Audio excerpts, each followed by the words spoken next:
Aujourd'hui, il était important, si on est tous réunis ici, c'est autour d'une conférence de presse sur l'impact des soins de support chez les malades atteints de cancer. Pourquoi cette étude elle est importante? Eh bien parce que le cancer, vous le savez, est pris en charge normalement par les traitements médicaux classiques, chirurgie, chimiothérapie, radiothérapie. Mais ce que l'on sait, c'est que quand les patients atteints de cancer, en plus de ces traitements, ont des thérapies complémentaires qui sont prouvées scientifiquement, alors on leur donne les meilleures chances de guérison. Et aujourd'hui, il y a plusieurs études internationales, européennes, américaines, canadiennes, asiatiques, qui prouvent l'impact positif des soins de support sur la qualité de vie des malades. Et nous au Maroc, si on sait au quotidien à Dar Zour que ces soins de support ont un impact très positif, il fallait le démontrer avec notre environnement marocain, nos malades et l'équipe d'intervenants pour prouver qu'au Maroc aussi, les soins de support, qu'on ait une étude marocaine qui prouve l'efficacité des soins de support au Maroc, c'est ce qui est fait, on en est très fiers, c'est une étude pionnière qui a été publiée dans deux grandes revues scientifiques internationales. C'est un grand honneur pour la recherche marocaine et c'est un grand honneur pour le Maroc d'avoir une première étude, c'est même la première étude africaine qui montre l'efficacité des soins de support en cancérologie, l'amélioration de la qualité de vie grâce à ces soins de support. C'est pour ça que nous organisons cette conférence de presse aujourd'hui. L'événement d'aujourd'hui, dans un premier temps, on va faire une présentation de MOASC, qui est la Moroccan Association of Supportive Care in Cancer, la société marocaine, l'association marocaine des soins de support pour les patients atteints de cancer. Montrer un petit peu comment elle a été créée, quels sont ses objectifs, quelles sont les réalisations. MOASC aujourd'hui est à 2 ans d'existence officielle, mais elle a déjà participé à un certain nombre de congrès internationaux, elle a déjà présenté des données de recherche réalisées au Maroc, dont celle qui a été faite par Dar Zour, qui va être présentée aujourd'hui par le docteur Meriem Nseri sur l'étude d'impact. Mais il y a eu d'autres études qui ont été faites, il y a des articles qui ont été publiés dans des revues internationales.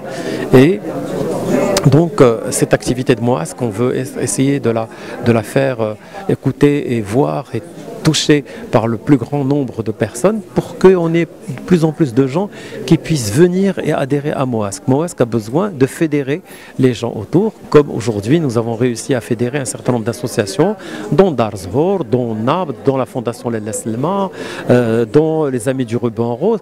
Donc, et Dar Zour, le MOASC est vraiment la maison de tout le monde. Donc elle est, si vous voulez, c'est une fédération et on cherche à avoir tout le monde parce que nous pensons qu'on a beaucoup d'associations au Maroc qui s'occupent de gens atteints de cancer.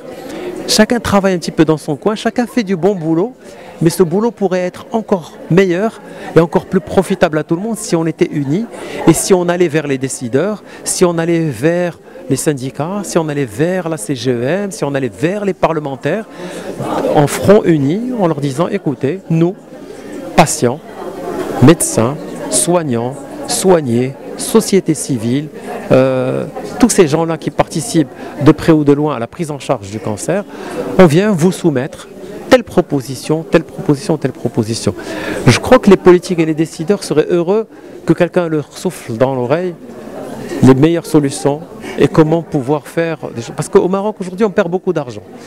C'est pas forcément qu'une histoire de budget, c'est une histoire de coordination entre tous les efforts. Il y a beaucoup de choses qu'on pourrait on va dire mutualiser et pouvoir offrir de meilleurs soins dans de meilleures conditions aux patients. Je suis très heureuse aujourd'hui d'assister à cette conférence de presse pour annoncer les résultats de cette grande étude. C'est en effet la première étude sur le plan national sur l'intérêt des soins de support. Jusqu'à présent, on avait des données internationales, mais on n'avait pas de données nationales. Donc aujourd'hui, on n'a plus de raison pour dire qu'on n'a pas de données nationales. En effet, via cette étude, on a pu démontrer l'intérêt de soins de support sur la qualité de vie des patients en cancérologie, en cancérologie en général.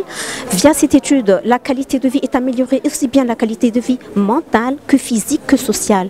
On a pu démontrer que les soins de support réduisaient l'isolement des patients, ce qui n'est pas du tout des moindres. On a pu démontrer que les soins de support amélioraient la fatigue, amélioraient la douleur des patients, amélioraient les nausées et les vomissements, amélioraient tous les symptômes dont les patients peuvent souffrir.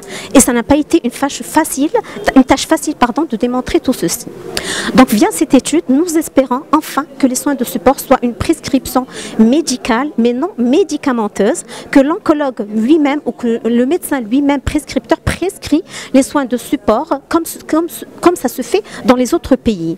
Donc nous sommes très heureux d'avoir d'abord des données marocaines locales et ensuite de donner d'autres projets ou d'autres challenges à relever en matière de soins de support.